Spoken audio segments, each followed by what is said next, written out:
नमस्कार, मैं Abhishek Raj, CEO founder Easy Way Global. चलिए आज हम बात करेंगे इलेक्ट्रीशियन ट्रेड का। इलेक्ट्रीशियन ट्रेड की सरकारी नौकरी कहाँ कहाँ आती है, इसका कट ऑफ कितना जाता है और इसे तैयारी हम कैसे करें, इसके बारे में पूरा अच्छे से चर्चा करेंगे। तो चलिए शुरुआत करते हैं। शुरुआत करने से पहले मैं आपको बता दूं कि अभी तक आपने मेरा फेसबुक ग्रुप नहीं ज्वाइन किया है तो जल्दी से ज्वाइन कर लीजिए। इस फेसबुक ग्रुप में 2.5 लाख ITI करने वाले लोग जुड़े हुए हैं। अगर आपके पास कोई डाउट्स रहेगा, कोई प्रॉब्लम रहेगा, यहाँ पे कमेंट करेंगे, पोस्ट करेंगे, तो मेरे अलावा ऐसे हजारों लोग हैं जो आपको रिप्लाई करते हैं। इसके अलावा बहुत सारे कंपनियां प्लेसमेंट के लिए बहुत सारे कॉलेज में जाती है, इसका जानकारी सबसे पहले इस ग्रुप में मिलेगा। और भी बहुत सारे एग्जाम से रिलेटेड आपको न्यूज और नोटिस यहाँ पर मिलते रहेंगे। बहुत सारे बच्चे आपको मदद करते हैं, तो जल्दी से डिस्क्रिप्शन बॉक्स चेक कीजिए और इस ग्रुप को ज्वाइन कर लीजिए। आप इस चैनल पर नए हैं तो सब्सक्राइब कर लीजिए। ITI के फील्ड में जबरदस्त मोटिवेशन चाहिए, नौकरी चाहिए, आपको कहीं ना कहीं सफल होना है तो इस चैनल से जुड़े रहिए, आपको 100% सफलता मिलेगा। तो चलिए शुरुआत करते हैं। देखिए, जो ITI का इलेक्ट्रीशियन ट्रेड होता है नंबर 1 ट्रेड है। पूरे ITI में 136 ट्रेड होते हैं, उनमें से जो इलेक्ट्रीशियन ट्रेड होता है सबसे नंबर 1 पाता है। नंबर 1 ITI का इलेक्ट्रीशियन ट्रेड नंबर 1 है। इसका कारण क्या है? कारण बस छोटा सा है कि भारत के कोई भी सेक्टर हो, सारे सेक्टर में इलेक्ट्रीशियन की बहाली आती है और परमानेंट बहाली आती है। इसके अलावा आप प्राइवेट सेक्टर में जाइए या सेल्फ बिजनेस में जाइए, हर जगह इसका अपॉर्चुनिटी है। लेकिन इस वीडियो में हम कवर करेंगे गवर्नमेंट जॉब के बारे में, ठीक है। और आप लोगों को पता होगा ऐसे कि इलेक्ट्रिसिटी आज हर किसी का नीड है। हर घर से लेकर हर कंपनी, हर ऑफिस में इलेक्ट्रिसिटी की जरूरत है और वहां पे एक टेक्नीशियन का जरूरत है मेंटेनेंस करने के लिए। इसीलिए इलेक्ट्रीशियन ट्रेड आज नंबर 1 पर ट्रेंड कर रहा है और आने वाले लगभग 50 सालों तक इसका वैल्यू दिन दुगना रात चौगुना बढ़ेगा। शुरुआत करते हैं। इंडियन रेलवे में सबसे ज्यादा ITI के इलेक्ट्रीशियन ट्रेड के लिए बहाली निकाली जाती है। पूरे इलेक्ट्रीशियन ट्रेड की बहाली की बात करें तो सबसे ज्यादा भारतीय रेलवे में आपके लिए नौकरी आता है और इसमें सबसे इंपॉर्टेंट पोस्ट है assistant loco pilot. Assistant loco pilot बन सकते हैं, नहीं तो टेक्नीशियन बन सकते हैं। 2 तरह की पोस्टें निकाली जाती है, असिस्टेंट लोको पायलट और टेक्नीशियन का। अगर हम एग्जाम की बात करें तो इंडियन रेलवे में 2 तरह का एग्जाम होता है, एक CBT 1 होता है और एक CBT 2 होता है। ये 2 एग्जाम क्वालिफाई करके आप असिस्टेंट लोको पायलट और टेक्नीशियन बन सकते हैं। जो CBT 1 होता है इसमें मैथ, रीजनिंग, GK GS पूछा जाता है, साथ में आपके ट्रेड से क्वेश्चन आते हैं, मतलब ट्रेड थ्योरी से 75 क्वेश्चन आते हैं, जिसमें से आपको 29 से 30 क्वेश्चन सही करने पे आपको ये पास कर दिया जाता है। ये केवल पासिंग होता है। इस पे डिटेल्स में हम वीडियो बनाए हैं, आप देख सकते हैं जाकर। और इसका जो कट ऑफ CBT 1 का जो कट ऑफ होता है ये मात्र 30 से 40% होता है। 30% से लेकर 40% अगर नंबर लाते हैं तो आप CBT 1 क्वालिफाई कर जाते हैं। इसके बाद आता है CBT 2, जो यहाँ पे ट्रेड थ्योरी में जो पास हो जाता है और CBT 1 में जो 30 से 40% नंबर ला देता है उसको CBT 2 के लिए बुलाया जाता है। यहाँ पे आपका जो टेक्निकल सब्जेक्ट होता है, engineering, drawing, workshop calculation, employability skill से भी प्रश्न आते हैं। साथ में CBT 1 के मैथ, रीजनिंग और GK GS भी आते हैं, ठीक है। ओवरऑल कटअप की बात करें तब 50 से अगर 60% नंबर लाते हैं तो आपको यहाँ पे क्वालिफाई कर सकते हैं। लेकिन कभी कहीं किसी जोन में 70 से 75% भी कटअप जाता है, लेकिन मिनिमम कटअप की बात करें तो 50 से 60% कटअप होता है अलग अलग कैटेगरी के लिए, ठीक है। तो अब हम बात करें मेट्रो का, तो जितने भारत के बड़े बड़े शहर हैं वहां तो मेट्रो चल रहा है या आने वाले दिनों में चलने वाला है, कंस्ट्रक्शन का काम जारी है। जैसे हम बात करें सबसे ज्यादा अगर बहाली कोई आता है मेट्रो में, वो दिल्ली मेट्रो है। हर साल यहाँ पे बहाली आती है मेंटेनर का, जो वहाँ पे टेक्नीशियन, रेलवे में टेक्नीशियन बोलते हैं ना, वहाँ मेट्रो में हम लोग मेंटेनर बोलते हैं, मेंटेनेंस करने वाला। और यहाँ पे लोको पायलट बोलते हैं, यहाँ पे मेट्रो ड्राइवर बोलते हैं, ठीक है। रेलवे से ज्यादा आसान है मेट्रो में नौकरी करना और रेलवे से ज्यादा फैसिलिटी मेट्रो में मिलता है। रेलवे से ज्यादा सुविधाएं आपको मेट्रो देती है। AC में हमेशा रहना पड़ता है। यहाँ तो आपके इंजन में जहाँ पे आप ड्राइव करते हैं ट्रेन को, वहाँ पे टॉयलेट भी नहीं होता, लेकिन यहाँ पे बहुत हाई क्वालिटी की हर तरह की सुविधाएं आपको दी जाती है। मेट्रो की बात करें तो टोटल 120 क्वेश्चन आते हैं, ठीक ना। टोटल क्वेश्चन कितने होते हैं? 120 होते हैं और ये 120 नंबर के होते हैं, ठीक है। इसमें से केवल अगर आप 60% मार्क्स ला देते हैं, 60 से 65% मार्क्स ला देते हैं तो आप यहाँ पे क्वालिफाई कर जाते हैं। और डायरेक्ट डॉक्यूमेंट वेरिफिकेशन होता है, आपको नौकरी मिल जाता है। अब क्या ये मुश्किल काम है? जी हाँ, मुश्किल उन लोगों के लिए है जो आलसी है, जो अपने आप को ये समझते हैं कि हम जीवन में कुछ नहीं कर सकते, जो कंपटीशन से भागते हैं, जिनको जीवन से डर है।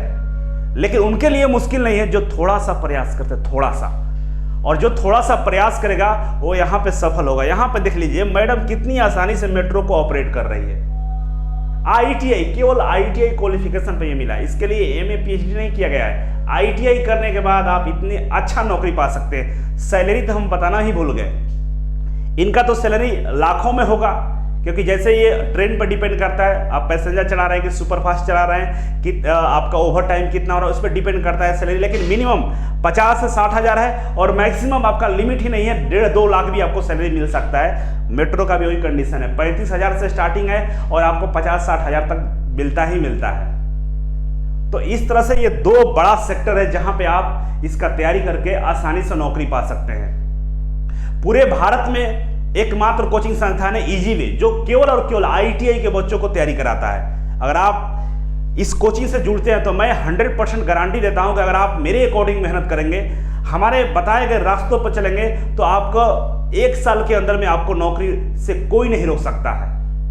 क्योंकि यहाँ इजी वे कोचिंग में जो टिक गया वो सफल हो गया, क्योंकि यहाँ जो आता है ना उसका हो जाता है, उसी का होता है जो टिक जाता है, जो इतना मेहनत कर लेता है। हम इतना मेहनत कराते हैं, इतना मेहनत कराते हैं कि शायद अपने जीवन में कभी वो मेहनत नहीं किया होगा।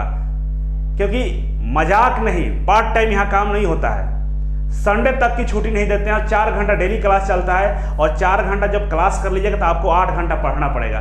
12-14 घंटे हम लोग यहाँ पे मजबूर कर देते हैं पढ़ने के लिए। ऑटोमेटिक पढ़ना शुरू कर दीजिए, या तो भाग जाइएगा नहीं तो सफल हो जाइएगा।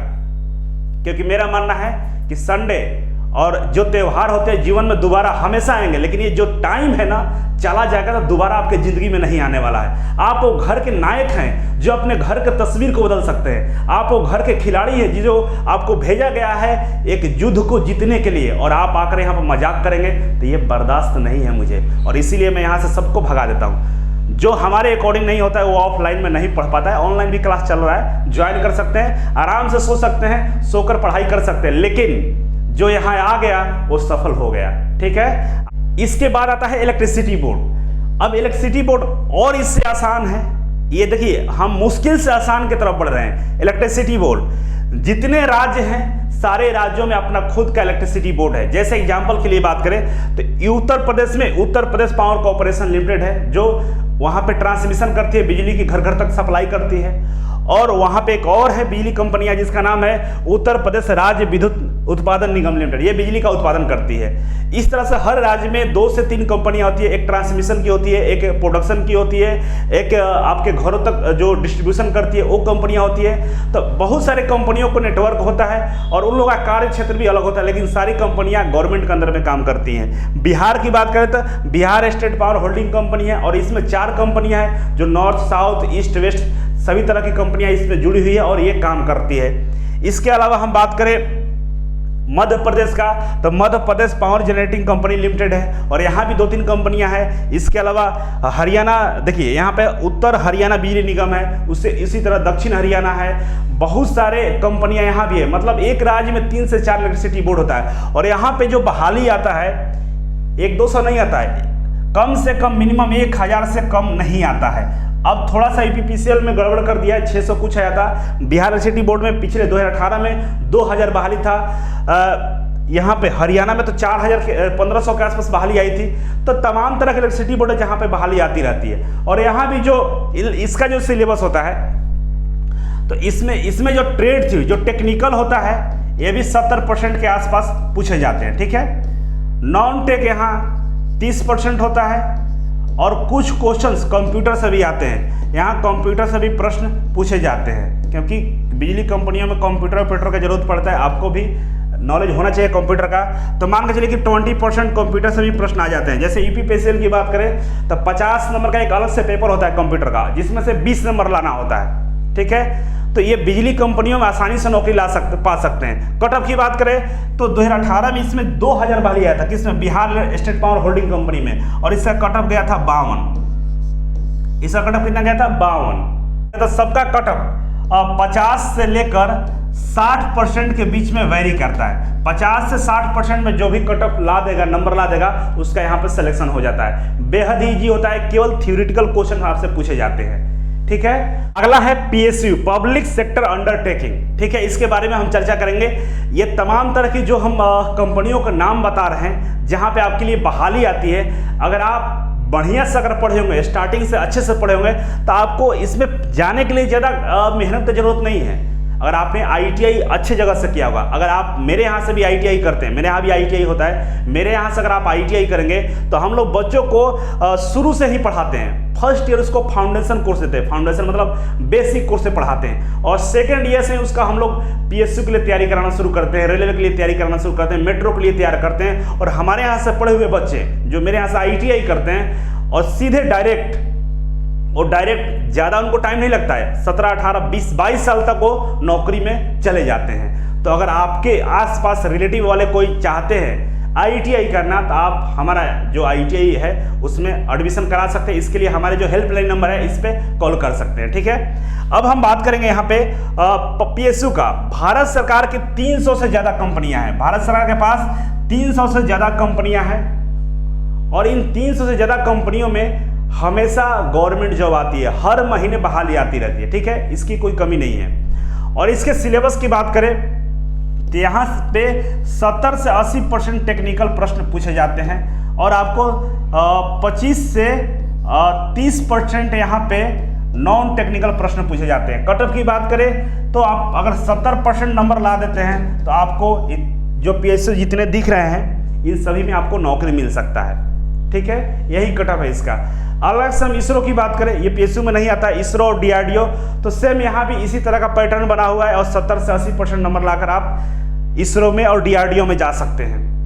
इंडियन आर्मी, इसके अलावा इंडियन आर्मी में बहाली आती है। इंडियन आर्मी में आप ट्रेडमैन या ट्रेडमेट करके बहाली आती है। ठीक है, इंडियन नेवी की बात करें तो यहाँ पे पिछले साल 1100 पोस्टें निकाली गई थी। इंडियन आर्मी की बात करें तो यहाँ पे BRO है, बेल है, या खुद का ही इसमें बहुत सारे ट्रेडमेट, ग्रुप D के अंदर में ट्रेडमेट आते हैं, उसकी बहाली आती है। इंडियन एयरफोर्स में आप टेक्नीशियन बन सकते। देखिए ये फाइटर जेट है ना, उसका ये टेक्नीशियन है, काम कर रहा है। तो इस तरह के आपको मिलिट्री के जितने इक्विपमेंट्स होते हैं, हथियार होते हैं, फाइटर प्लेन होते हैं, उन सब का जो मेंटेनेंस वाला काम होता है वो ITI के ही बच्चे करते हैं। तो आप इसमें भी जा सकते हैं, लेकिन इसमें थोड़ा सा ये है कि इसमें जो प्रश्न आते हैं नॉन टेक्निकल ज़्यादा होते हैं, मतलब 70 से 80% नॉन टेक्निकल होते हैं इधर वाले में, आर्मी में और एयरफोर्स में। और इधर की बात करें नेवी का, तो ये 100% नॉन टेक्निकल प्रश्न ही पूछता है, मतलब आपके ट्रेड से इसको मतलब नहीं है। GK, GS, math, reasoning, science सब पूछ लेता है, करंट अफेयर। तो ये थोड़ा सा नॉन टेक्निकल है, लेकिन यहाँ पे खासियत है कि केवल ITI के बच्चों के लिए स्पेशल आता है। तो आपका जो कंपटीशन होगा ITI के बच्चों के साथ होगा, बाहरी बच्चों के साथ नहीं होगा। तो यहाँ भी तैयारी करना काफ़ी आसान है, और इसका भी कट ऑफ यहीं होता है। 60 से अगर 70% यहाँ भी अगर आप ला देते हैं नंबर, तो आपका सिलेक्शन हो जाता है आसानी से। तो आपको घबराने की बात नहीं है, इतनी सारी बहाली है कि आप तैयारी करके थक जाएगा, नौकरी की कमी नहीं है। ध्यान रखेंगे, नेक्स्ट आपका जो बहाली आता है कॉलेज में। बहुत सारे इंजीनियरिंग कॉलेज है देश में, बहुत सारे मेडिकल कॉलेज हैं, बहुत सारे लॉ के कॉलेज हैं। तो तमाम तरह के जो कॉलेज हैं वहाँ पे जो लैब होता है, तो लैब टेक्नीशियन के लिए बहाली आती है। इंजीनियरिंग कॉलेज में आप वर्कशॉप अटेंडेंट बन सकते हैं, आप जो मेडिकल कॉलेज है उसमें आप लैब टेक्नीशियन बन सकते हैं। अगर आपका नौकरी इस कॉलेज में लग जाता है, कोई भी IIT कॉलेज हो, NIT हो, मेडिकल हो, लॉ का कॉलेज हो, MBA हो, IIM हो, कुछ भी हो, कोई भी कॉलेज हो, उसमें आपके बच्चों के लिए एक सीट रिजर्व रहता है। अगर आपका खुद का बच्चा अगर कोई कोर्स करना चाहते हैं तो इस कोर्स में आपके लिए सीटें आरक्षित रहती है। ठीक है, तो यहाँ पे एक बड़ा बेनिफिट ये मिलता है। दूसरा कि आपको इस कैंपस में रहने की सुविधाएं उपलब्ध होती है, आपको हर तरह का फैसिलिटी होता है। आप सिविल नौकरी होता है, मतलब इसमें कोई ज़्यादा ताम झाम वाला नौकरी नहीं होता, बेहद ही सिविल ड्रेस में आप रह सकते हैं, जैसे वहाँ पे फैकल्टी रहते हैं, टीचर रहते हैं, और सैलरी भी आपका बहुत ज़्यादा मिलता है। तो ये काफ़ी अच्छा नौकरी होता है। इसके बाद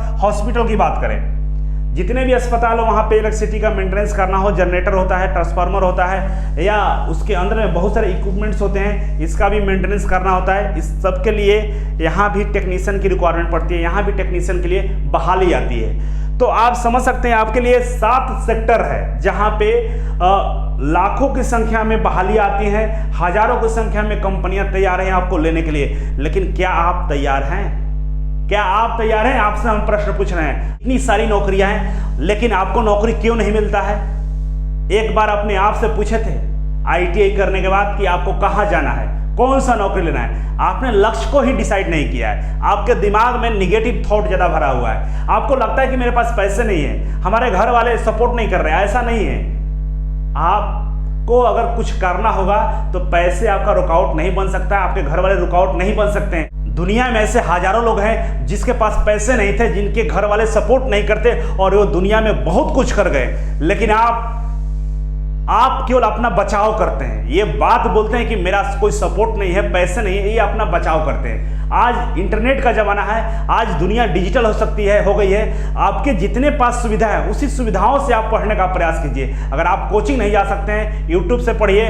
हमारे यहाँ तो 2500 में हमको लाइफ टाइम आपको सपोर्ट देते हैं। ऑनलाइन पढ़ाई कीजिए, घर से पढ़ सकते हैं, वही कंटेंट, वही सारा चीज़ आपको ऑनलाइन आपको घर पे मिल जाएगा। लेकिन फिर इसके बाद बोलेंगे घर पे टाइम नहीं मिलता है। टाइम नहीं मिलता है, लेकिन इसी 24 घंटे में एक बच्चा नौकरी भी पा जाता है और एक दिन भर यही कोसते रहता है कि हमको टाइम नहीं है, पढ़ने का समय नहीं मिल पाता है। तो आप देखिए, अगर आपके पास 100 रुपये है ना, उसको एक एक रुपये जोड़कर पैसे को इकट्ठा कीजिए और अपना ये गर्दन है ना, गर्दन से ऊपर वाले जो पोर्शन है इस पे इन्वेस्ट कीजिए। गर्दन से नीचे वाले पे इन्वेस्ट करने का समय नहीं होता है। जो स्टूडेंट लाइफ में 10 साल से लेकर 25 साल के बीच में ये गर्दन से नीचे वाले पोर्शन पे इन्वेस्ट करता है, मतलब अच्छा कपड़ा पहनता है, अच्छा जूता पहनता है, अच्छी बाइक चाहिए, अच्छा घड़ी चाहिए, अच्छा मोबाइल चाहिए, मतलब यहाँ से नीचे इन्वेस्ट कर रहे हैं, वो जीवन में कभी सफल नहीं हो सकता है। वो अपना बाप का पैसा बर्बाद कर रहा है, अपने बाप के पैसे पे मौज कर रहा है। लेकिन जो स्टूडेंट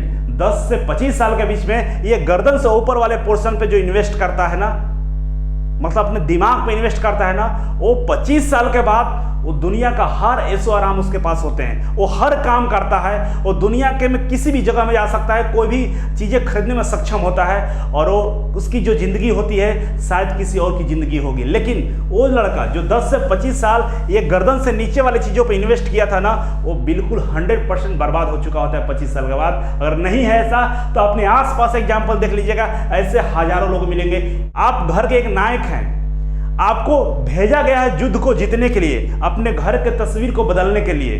आप वो घर के अर्जुन हैं जो अपने घर के तस्वीर को बदल सकते हैं। आपके माँ बाप, आपके घर वाले, आपके भाई बहन बहुत उम्मीद से आपको देखते हैं। आप कर सकते हैं लेकिन करना नहीं चाहते हैं। अगर आप करेंगे ना, आप करेंगे तो मौत भी आपके सामने से प्रणाम करके निकल जाएगा। इतना मेहनत कीजिए कि क्या होता है यार, नौकरी कैसे मिलता है? 100 में 70 क्वेश्चन करना होता है, 100 में 70 क्वेश्चन सही करना होता है, इसके बाद नौकरी मिल जाती है। ये कौन सा बड़ा काम है? नहीं कर सकते हैं क्या? जिसका नौकरी वो तो किया है ना, वो भी इंसान था, आप ही के साथ पढ़ता था, आप ही के जैसा था, आप ही के जैसा रहता था, फिर उसकी नौकरी कैसे लगी? क्यों? टाइम दिया। टाइम दीजिए। क्या पढ़ने का भी समय है, अपने आप को झोंक डालिए और सफल वही होता है, किंग वही बनता है, राजा वही बनता है। सफलता उसी को मिलती है जो अपने आप को लक्ष्य में झोंक देता है। उसको लक्ष्य पे ध्यान होता है ना, उसको ना समोसे दिखाई देते, ना उसको भूख लगता है, ना उसको प्यास लगता है, उसको एक जुनून सवार होता है। अगर आप पढ़ने में नहीं थक रहे हैं, आप स्टडी करने में नहीं थक रहे हैं, क्वेश्चन को लगाने में नहीं थक रहे हैं, हजारों तरह की भूख लगा हुआ है क्वेश्चन को करने में, खोज रहे हैं कहाँ क्वेश्चन मिले, कौन सा प्रीवियस का सेट लगा दे, इस तरह का आपके अंदर ये भूख है ना, तो आपको एक दिन नौकरी मिलेगा और जीवन हमेशा के लिए सुखमय हो जाएगा। जब आप तैयारी करेंगे तो आप बीमार पड़ेंगे, आपको बहुत सारा परेशानी आएगा, आपके पास पैसे नहीं होंगे, घर वालों का प्रेशर आएगा, ये सब आएगा। ये सब क्यों आते हैं पता है? क्योंकि आपकी परीक्षा ली जा रही है। केवल एक स्तर पर परीक्षा नहीं होता है। आप कोई भी युद्ध जीतेंगे, कोई भी दुनिया की लड़ाइयाँ देख लीजिए, जो जीता गया है, जो जीता है, उसके सामने केवल एक परेशानी नहीं था, 1000 परेशानी था। वो जो परेशानी था वो उसका परीक्षा था, और उसमें जो खड़ा रह गया वो युद्ध को जीत गया, और जो उसमें भाग गया तो गीदड़ बन गया, वो हार गया, वो मर गया। तो आपके पास अगर परेशानी आ रहा है, आपको बहुत ज़्यादा प्रॉब्लम हो रही है, आपके पास पैसे की कमी हो रही है, आप बहुत ज़्यादा फ्रस्ट्रेट है, मतलब समझ लीजिए कि लक्ष्य बहुत करीब है, अब बस जीतने वाले हैं, आपको बस नौकरी मिलने वाला है, आप भागिए नहीं। उस कंडीशन में जो टाइट खड़ा रह गया, उस कंडीशन में जो अपने आप को मजबूत कर लिया, बस गेम चेंज कर देगा, उसको नौकरी मिल गया। क्योंकि भगवान इतना आसानी से आपको नौकरी नहीं देता है। अगर इतना आसान होता तो हर कोई कर लेता। आपके पास पैसे की कमी आएगी, आपको भूख लगेगा, आपको परेशानी आएगी, आपको कष्ट आएगा, घर वाले बोलेंगे, बहुत ज़्यादा लोग टॉर्चर करेंगे, कभी कभी तो भूखे भी सोना पड़ेगा। जो ये सब कर लेगा, ये सब झेल लेगा, उसको दुनिया का कोई ताकत नहीं रोक सकता है। तो आज से उठा लीजिए कलम और लक्ष्य को डिसाइड कर लीजिए कौन सा आपका लक्ष्य है। रेलवे है, मेट्रो है, पीएसयू है, इसरो है, DRDO है, हॉस्पिटल है, कॉलेज है, कौन सा लक्ष्य आपका है उसको निकालिए, चिपकाइए अपने रीडिंग वाले रूम में और दिन रात स्टडी में लग जाइए और सफलता निश्चित तौर पे लगेगा।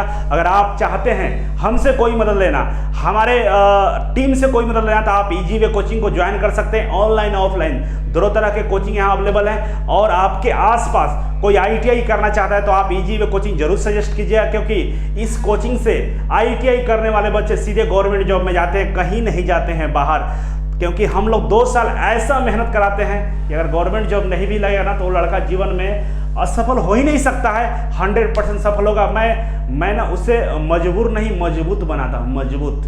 वो चीज़ों से, परेशानियों से लड़ना सीख जाता है। तो चलिए आज के इसी मोटिवेशनल वीडियो के साथ हम इस टॉपिक को समाप्त करते हैं। अगला वीडियो किस ट्रेड पर आप चाहते हैं तो कमेंट बॉक्स में कमेंट कीजिएगा, मैं उस ट्रेड पर वीडियो बना दूंगा। तो चलिए आज के लिए नमस्कार।